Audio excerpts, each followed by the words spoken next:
Hi, all my lovely students. Let's start with our chapter 7 for primary school science, page 6, with the topic of effects of forces. Now, in this lesson 1, we're going to study about mass, weight, and gravity. And our learning aims are to describe the difference between mass and weight, describe the effect of gravity, and learn that gravity affects the weight of an object but not its mass. Now, let's see this picture for a while. Let's see that there is a giant, yeah, cruise. Okay, now, what can you say about this picture? Why do people use ships and boats? Okay, people use ships and boats for traveling, for carrying things, for fishing, and etc. But let's see.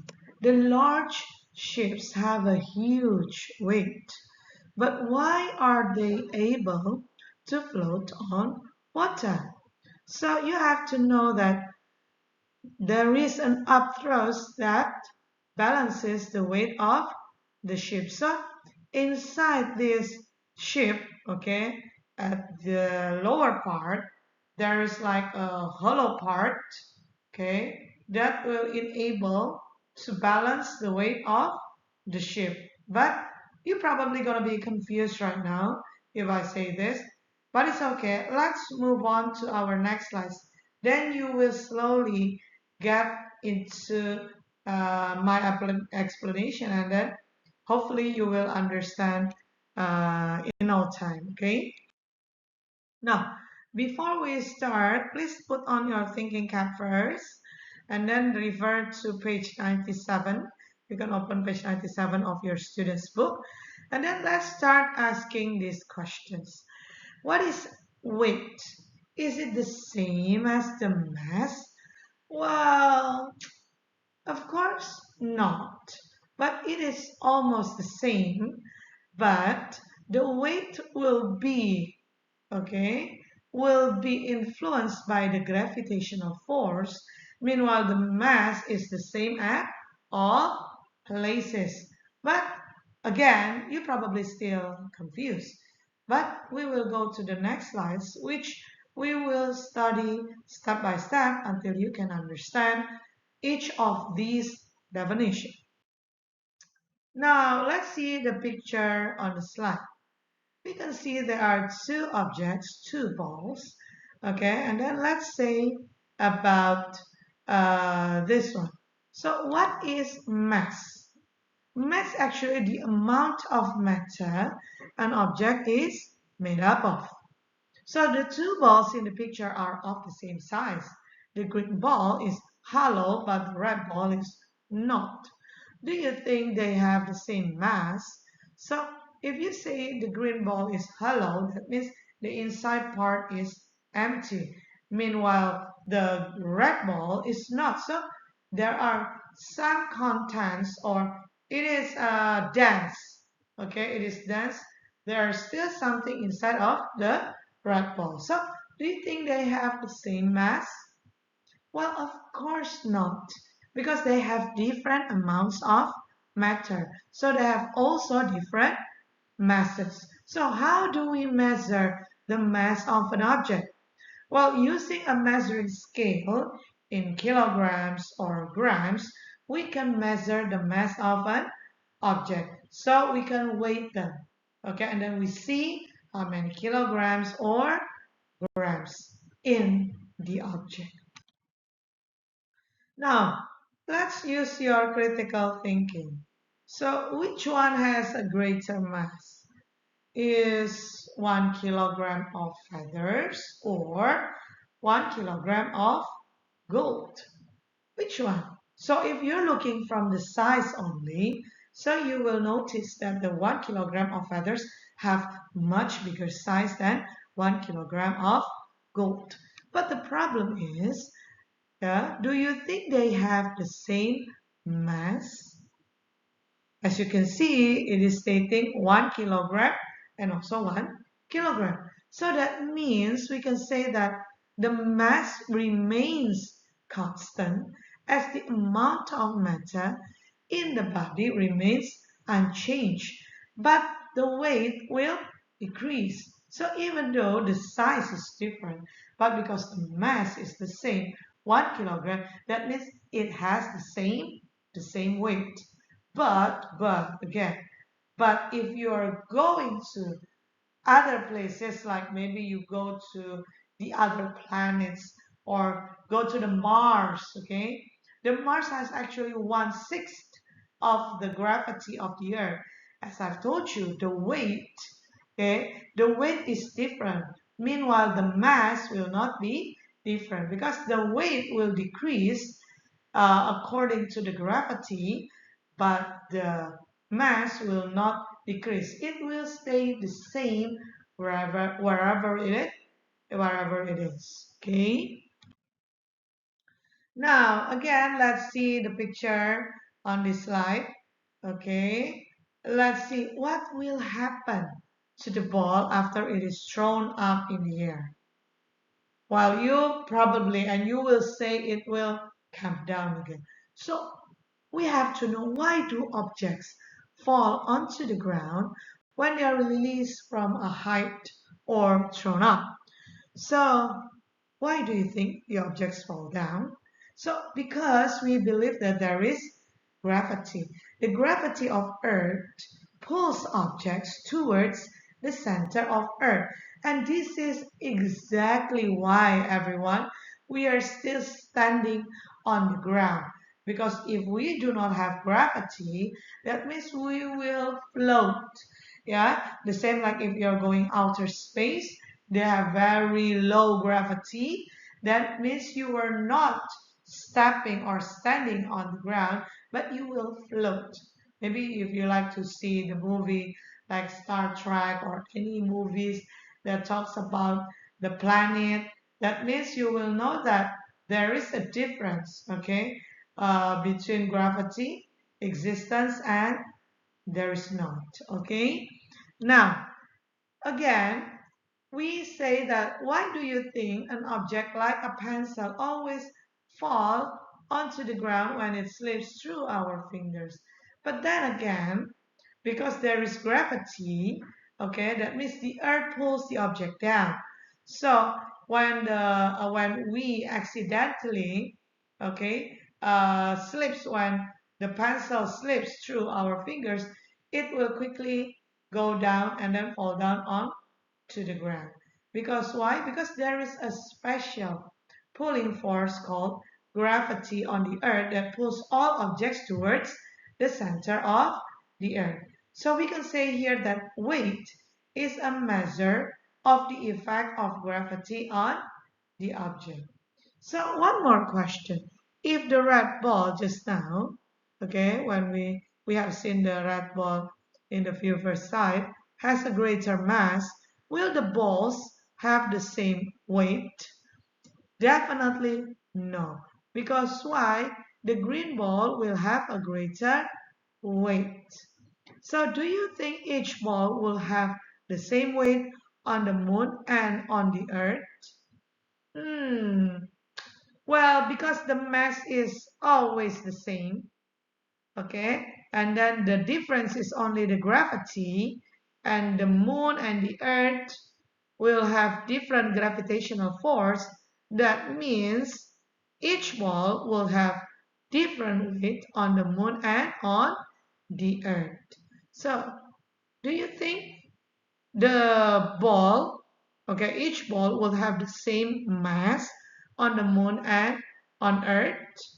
Well, we have studied or we have learned just now that mass stays the same, but weight is what is that, influenced by the gravity. So we need to understand that gravity differs on different planets and on the moon, and the gravity affects the weight of an object but not its mass. So the mass stays the same wherever it is.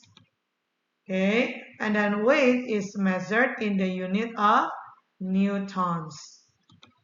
Okay, and then weight will change if the gravity also changes. Now let's watch this. Okay, watch the girl under the sunlight. Okay, why does an apple fall straight down from a tree and not upwards or sideways? Well, because there is, again, gravity. So don't forget that gravity is really important for us because if we are not pulled down to the ground, imagine if all of us, we cannot step on the ground, so that means we have to float everywhere. Well, probably we are going to have so many flying cars because the cars cannot move on the ground, but it will be difficult for us to do stuff. Maybe even like cooking. Imagine you cannot put the pan on the stove, it will fly, and then what is that? The fire, I'm not sure. The things will become chaos, right? So this is a very nice thing to, well, to consider and, well, to think about. Now, let's see this activity. What are the differences between mass and weight? We have just now discussed about the difference between the mass and the weight. Let me inform you one more time. The mass is what? Yeah, the mass is a measure of the amount of matter that can be measured in kilograms or grams and does not depend on gravity. Meanwhile, the weight, a measure of the effect of gravity, measured in newtons and depends on gravity. So remember everyone, it is very important for you to understand the difference between mass and weight. Now let's wrap up lesson 1. Imagine that you travel to planet Mars. The gravity on Earth is more than the gravity on Mars.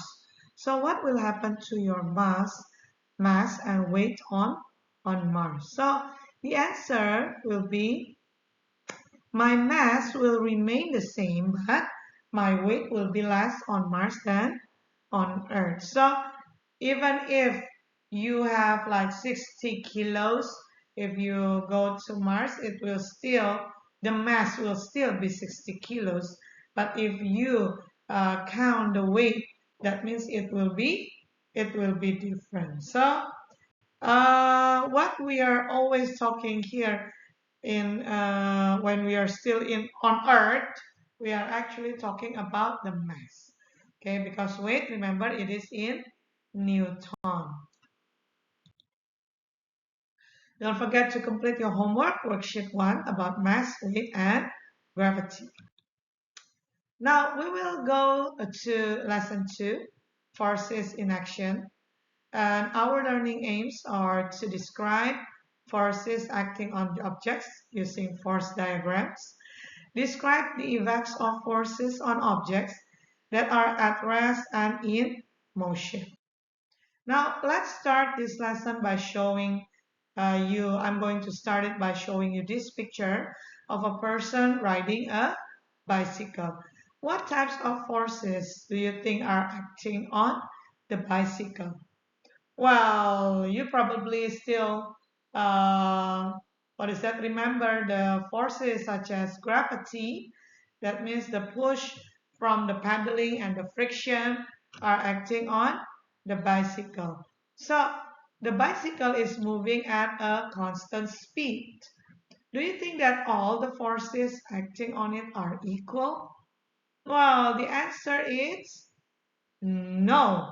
Why? Because there will be differences between time to time, okay? Because there is like friction and everything. But if we assume like all the friction is the same, and then all the other factors like the push from the pedaling is the same, that means yes, all forces acting on it are equal. But the gravity will always be the same. Now, before we put on our thinking cap, don't forget to open your page 100 of the student's book. And then we'll start thinking about this before we begin the new question, right? You wonder how what forces act on an aeroplane, but when it is in the air. So can you please think about it? Actually, what forces act an aeroplane in flight? So the forces acting on an aeroplane in flight definitely, for example, the friction, because when it is flying, so the frictions from the atmosphere, okay, from the air or the wind will slow down the speed of the aeroplane. And not only that, what else? What are the forces? Yeah, the forces from the engine. Okay, because the engine give out energy. Okay, forces to keep the plane flying. But we will talk about this further in our next slide. Okay, but I want to know, how do the forces affect the motion of the aeroplane? What do you think? Hmm? Well, if these forces they have different effect. For example, the friction definitely to slow down. Okay, but from the forces from the engine definitely to speed up or to keep it high. Okay, it is used to turn on like the propeller or maybe the engine and something. So let's see the next slide to understand more. The main concept of forces in action is that if two forces acting on the box are the same, will the box move or remain at rest? Hmm. So if we have a trolley, okay, trolley, and then we need to, what is that? We need to push it. But there are two forces, okay, and both are the same, okay, and the box will move or remain at rest. So of course remain at rest because why they are the same and will balance each other, especially when the forces are acting on different what is that direction. Okay, if in different direction, they will balance each other and the trolley will remain at rest. That's why we say a stationary object will stay at rest.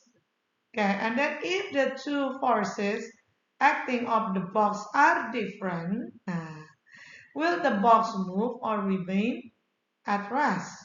Okay, if the two forces acting on the box at the different direction, against each other, well, the box will move. Okay, it will not remain at rest.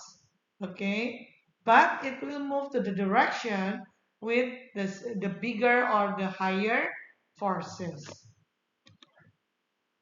So when forces acting on an object are unbalanced, that means a stationary object will start moving or a moving object will change in motion. A force can also change the shape of an object. Now let's see the picture of this aeroplane and then try to think about what forces acting on the aeroplane in flight. The first, yeah, because it is going to the back, that means it is direct. Very good. Okay, the next one will be lift because it is going up, lift. And then the third, going down, it pushes the plane to go down. Still remember? Towards the center of the earth, that is gravity. And then the fourth is thrust. Yeah, that means it's going to like thrust the air going further.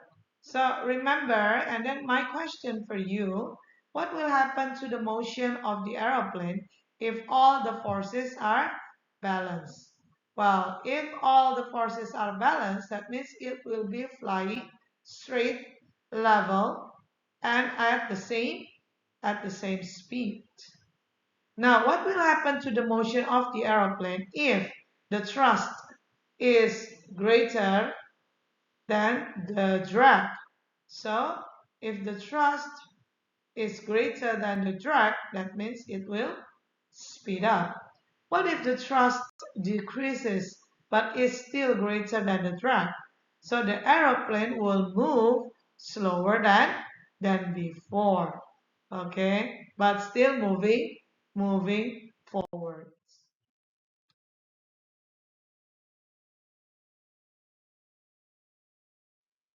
For lesson 2, don't forget you have homework. Revert to Let's Review on page 70 to 71 of your activity book. Don't forget to complete questions 2 and question 3. Now let's go to the last part of this chapter 7. That is lesson 3, floating and sinking.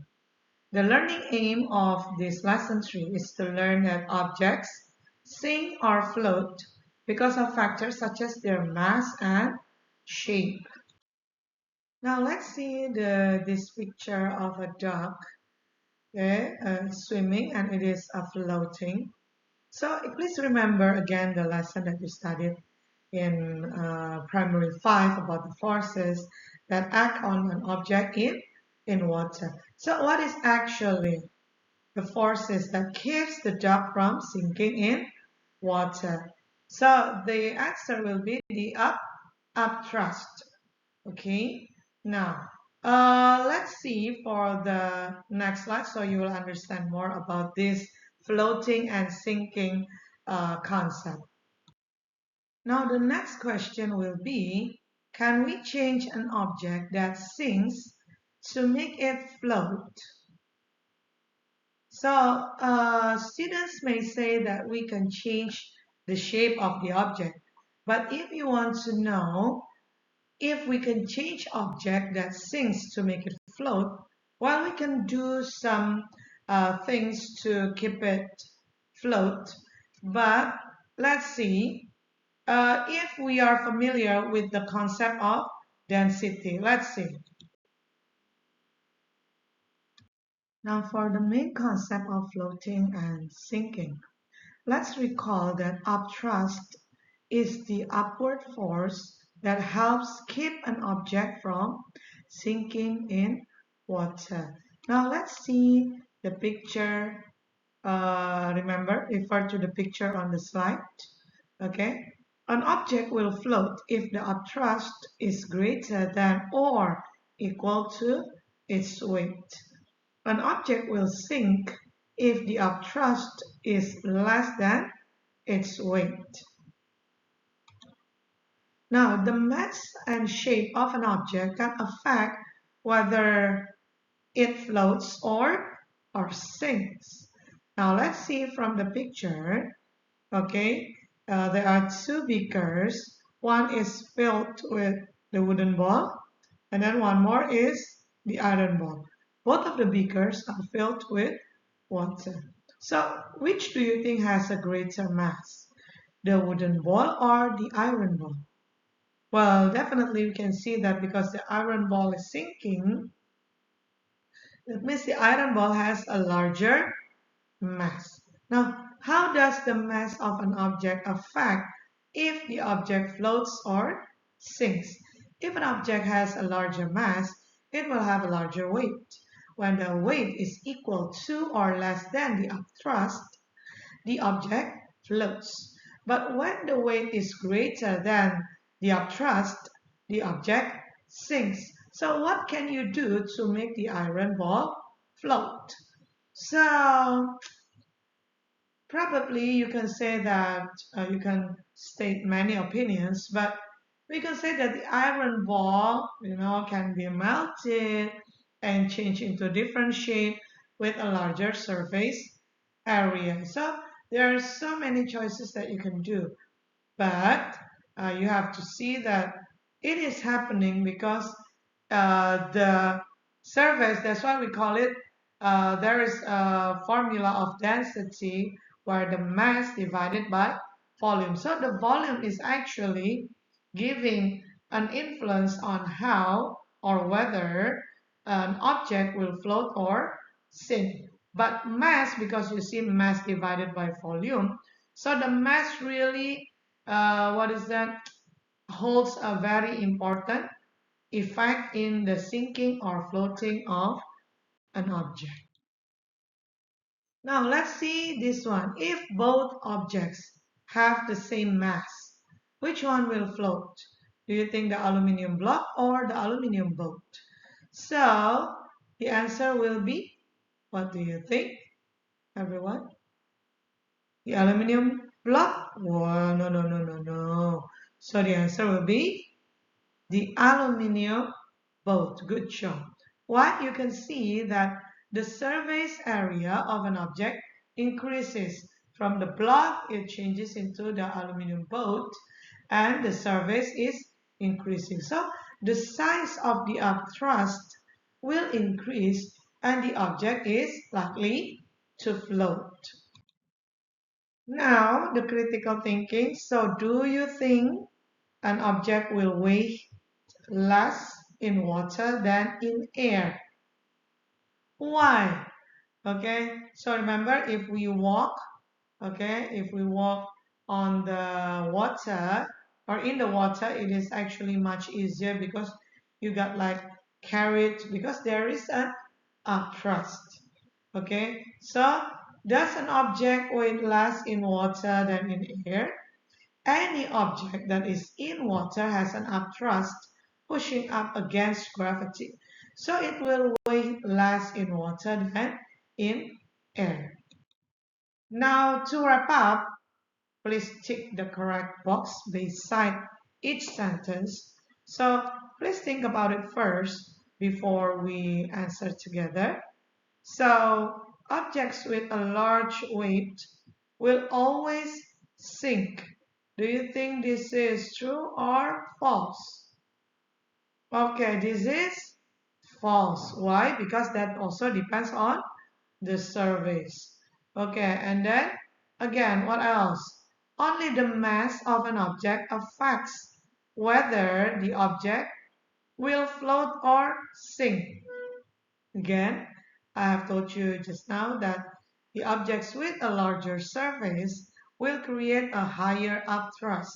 So that means not only the mass will affect whether an object float or sink, but also the surface area of an object. So the answer will be false. Okay, very good. Now let's continue. Don't forget to complete your homework from worksheet 2, Forces in Action. And don't forget that we have acknowledged that we get these slides from the following resources. So if you are going to, or if you want to watch some of this video or read some more to understand more about this chapter, go ahead.